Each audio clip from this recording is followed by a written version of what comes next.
Что такое свобода религии? Вообще религия – это, как я понимаю, это часть человеческой культуры. Это не вся культура, но это часть человеческой культуры.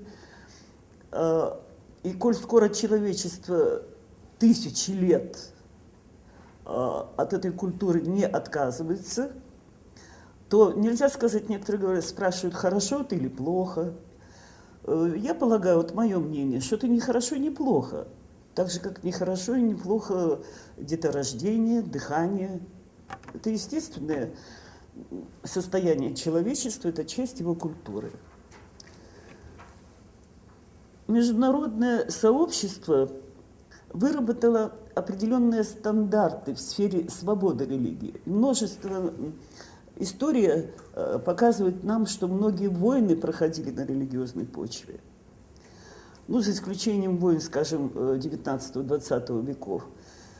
Но после самой страшной войны 20 века, войны с гитлеровской Германией, пришли люди к выводу, что для того, чтобы себя не уничтожить и не сожрать, надо выработать какие-то определенные правила поведения, которые бы устраивали всех.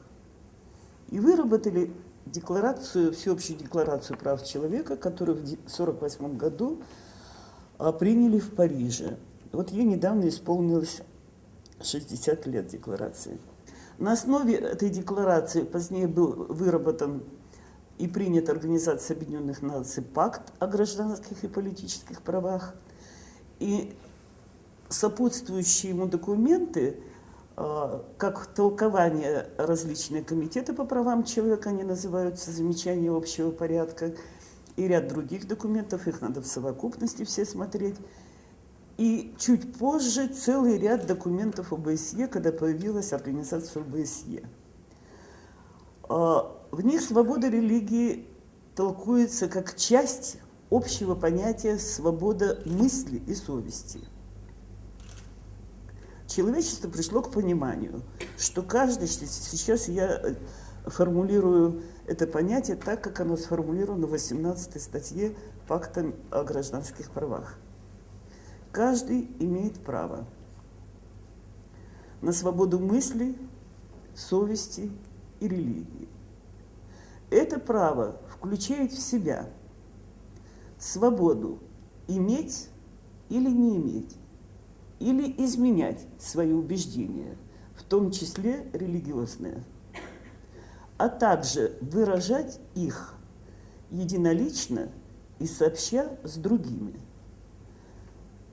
в познании, учении, распространении, ну и там еще целый ряд. Вот такое емкое понятие. Это, кстати, главное условие ограничения всех прав и свобод. Когда провозглашается какая-нибудь свобода на какое-то или какое-то право, государство вправе вводить ограничения. Но основное правило этих ограничений, как приводится это в пакте, во-первых, эти ограничения должны быть разумными. Они могут быть наложены, условия ограничения, исключительно в целях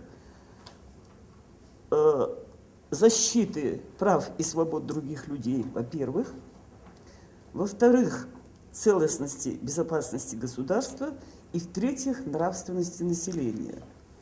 Они должны быть разумными, и они должны соответствовать величине, масштабу угрозы. Вот такие правила. Значит, что у нас в Казахстане?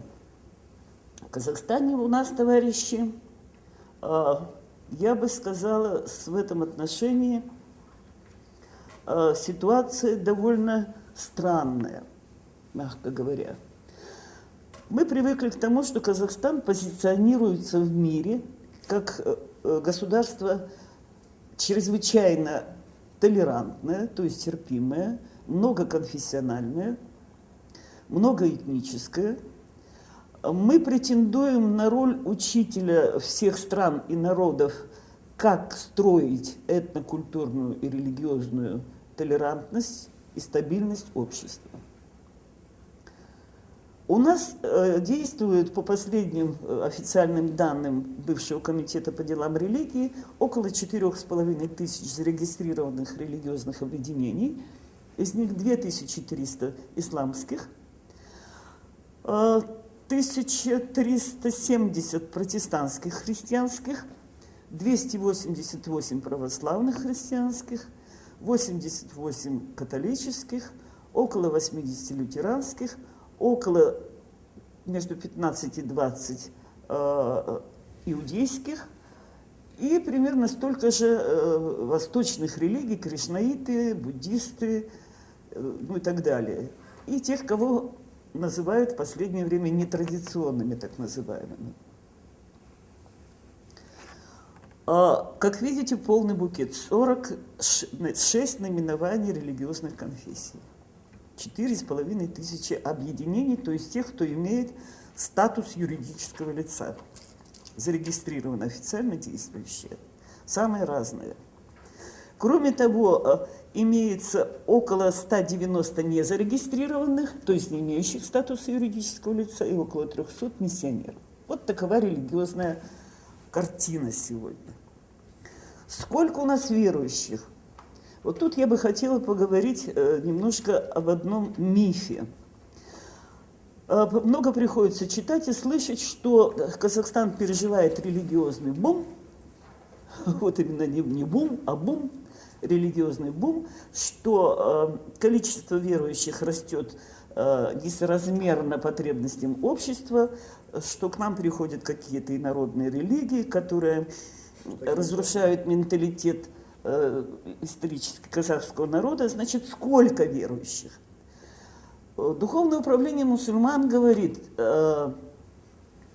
приверженцев суннитского ислама 11 тысяч.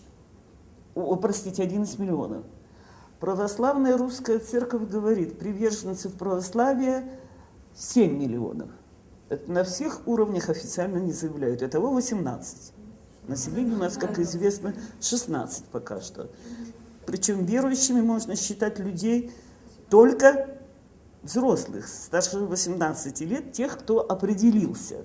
Дети еще не определились, и они вправе выбирать свою веру, либо родители, либо свою веру, достигнув совершеннолетия. Значит, количество, естественно, взято с потолка. Дальше. Кого считать верующим? Конституция не запрещает, а разрешает гражданам не указывать свою вероисповедную принадлежность. Каждый вправе указывать или не указывать свою политическую и религиозную принадлежность. Поэтому пройти и посчитать при переписи, как у нас посчитали при переписи и написали столько-то, столько-то, столько-то, это, во-первых, антиконституционно, во-вторых, это неправда. Какую-то картину, весьма приблизительную, но все-таки оценочную, дают социологические исследования. Что же они дают? Значит, если мы возьмем все население, то есть всех опрошенных за 100%, видно, нет?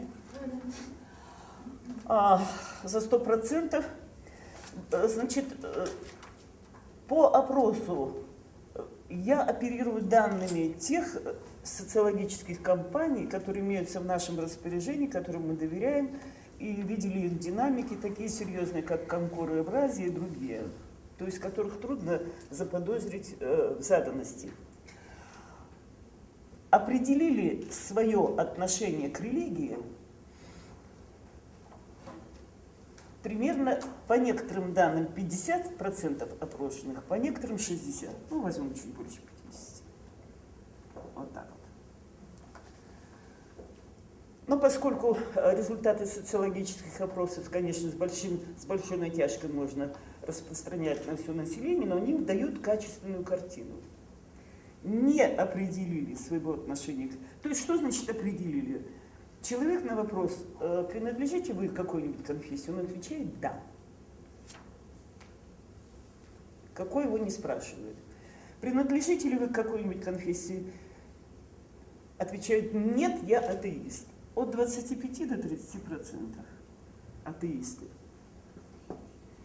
это, значит, будем считать религиозное население, которое сказало, что оно принадлежит конфессии. И остальные неопределившиеся. С этой точки зрения, если разложить цифры, которые дают ДУНК и Русская Православная Церковь, то получается так. Берем 8%, 8 миллионов, во-первых, взрослых. Значит, 4 миллиона определили свое отношение к религии. 4. Всех вместе. Где 11? То есть цифры вот эти официальные, они должны проверяться на целесообразность и на достоверность сведениями из других источников. Теперь вторая ступень, гораздо важнее этой ступени. Уже качественная оценка. Взяли вот эти 50% определившихся, сказавших, да, я принадлежу к определенной конфессии. Принадлежность к конфессии не есть исповедование религии. Я никакой конфессии не принадлежу. Но если бы, допустим, вот я бы сказала, я православная христианка, потому что православные христиане мои родители. Это не есть принадлежность. Принадлежность к конфессии еще, то есть это не есть религиозность. Религиозность включает в себя такие компоненты, как выполнение канонов религии. Выполнение, скажем, в исламе и в православии, соблюдение постов, посещение молитвенных собраний, исповеди, причастие у христиан, ну и так далее, и так далее. Значит, людям задали вопрос, выполняете ли вы всегда и все каноны, предписанные вам религией? Ответили 15%. Ну, естественно, если человек себя мусульманином объявляющий, пьет водку, сквернословит, не помогает бедным, работает в банке, то он не выполняет всех канонов. Плохо относится к жене, к детям. Если православный не держит пост, ну и так далее, не ходит на исповеди, 15% отвечают это в среднем по динамике за несколько лет. Примерно 50% заявили, что время от времени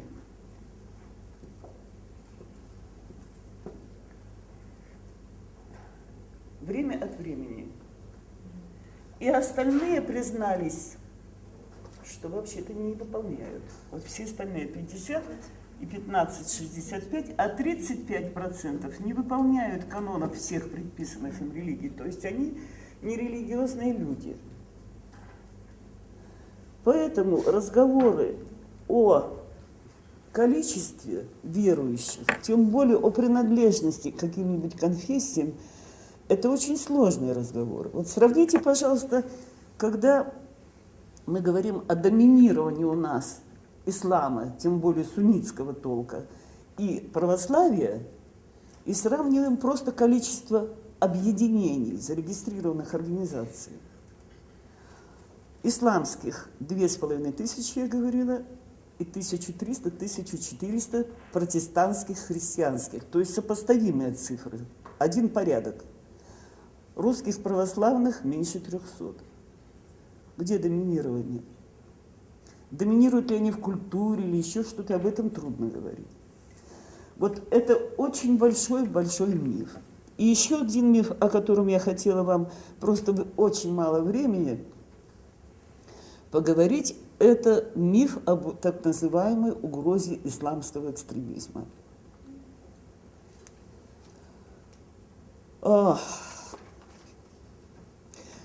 Дело в том, что понятие экстремизма как такового юридически не существует. Понятие экстремизм не существует его в природе. Понятие терроризм юридически определено. Это действие, предпринятое с политической целью и направленное на устрашение, вот, для того, чтобы добиться своей политической цели. И дальше перечисляются формы терроризма. А что такое экстремизм, это не определено. Скажем, в бывшем СНГ принято 3 закона о борьбе с экстремизмом в России, в Молдавии и у нас. И юридическое определение экстремизма такое. Экстремистское действие, деятельность – это деятельность, направленная на экстремистские цели. Сипульки – это вещь для сипуления.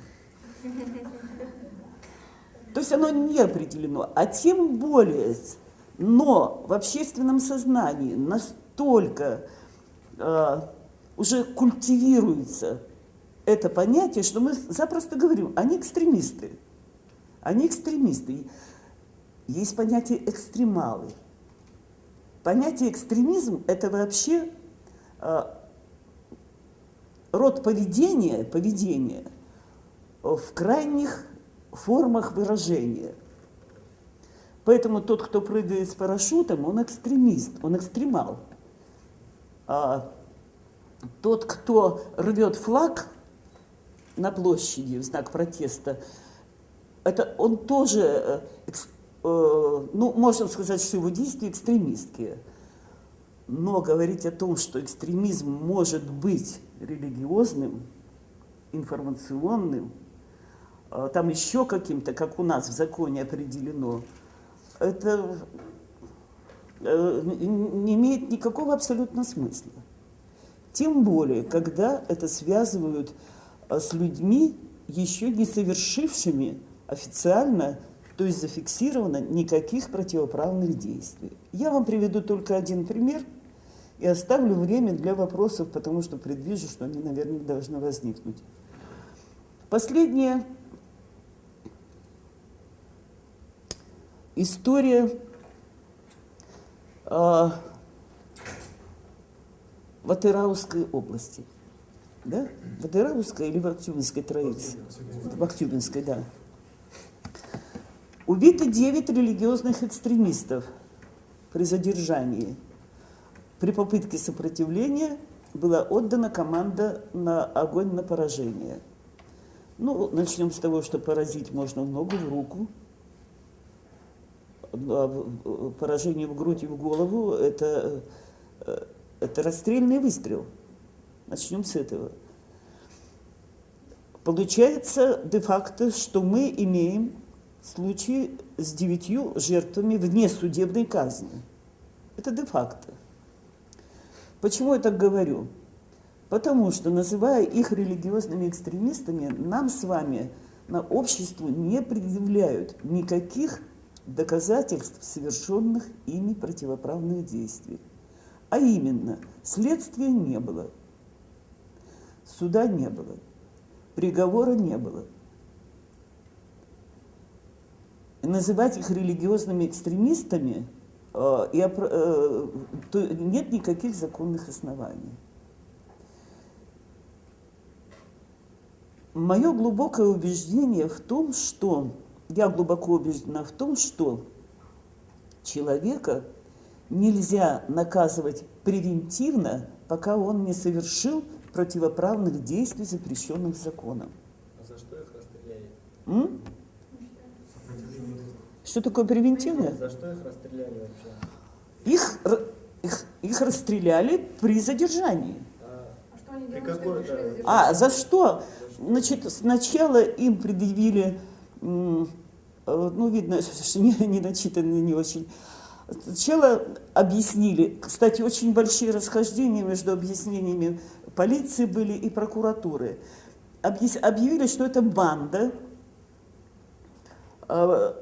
преступников, которая промышляла кражами из нефтепроводов и убийствами граждан-бизнесменов. Это было первое объявление. Затем во втором объявлении просочилась весть, что часть из них принадлежала к нетрадиционной религиозной группировке. Вот такое слово, нетрадиционное. какой не объявлено было. Вообще история такая. Это салафиты. Салафитское движение сродни, ну, не буду сейчас сдаваться богословски, если хотите, зайдите к нам на сайт, почитайте, кому интересно, есть статьи, и вообще просто наберите в поисковике в любом, что такое салафиты. Это ревнители чистого ислама. Они не входят в состав думк, они не ходят в мечеть, их легко можно узнать внешне, по внешним признакам. Мужчины носят укороченные штаны и бороды, женщины обязательно носят хиджаб. По этому признаку,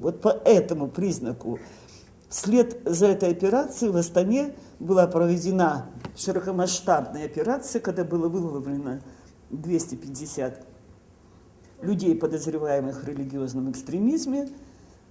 Часть из них поставили на учет, часть там отпустили, с частью провели беседы. Вопрос, по каким признакам их подозревали в экстремизме, по каким признакам их вылавливали на улице.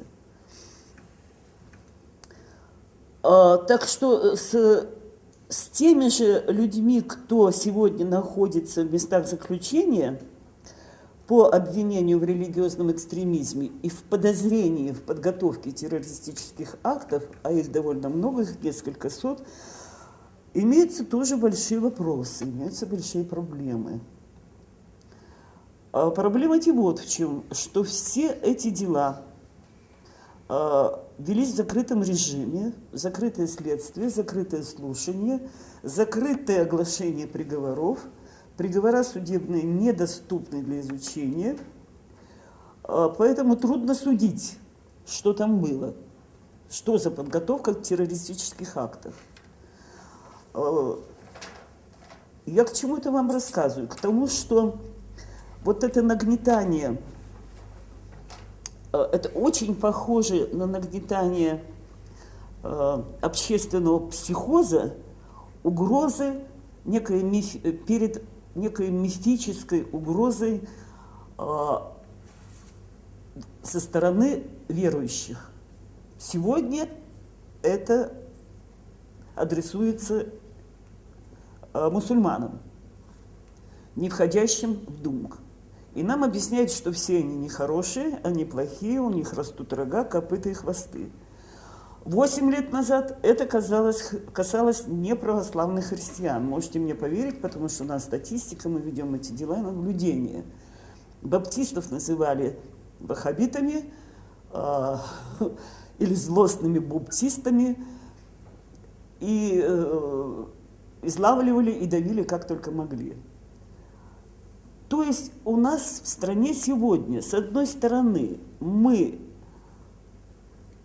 декларируем равенство всех религий, это я цитирую Конституцию, недискриминацию, светский характер государства, равноудаленность от всех религий, а на деле фактически мы же самым жестким образом преследуем религиозное меньшинство, и христианские, и исламские, и самым жестким образом нарушаем права. Мы создали агентство по делам религии, и первым заявлением главы агентства было заявление, что государство намерено создать концепцию умеренного ислама по принципу, отталкиваясь от идеологемы. Одна нация, одна религия. Дальше, по-моему, могут быть только вопросы.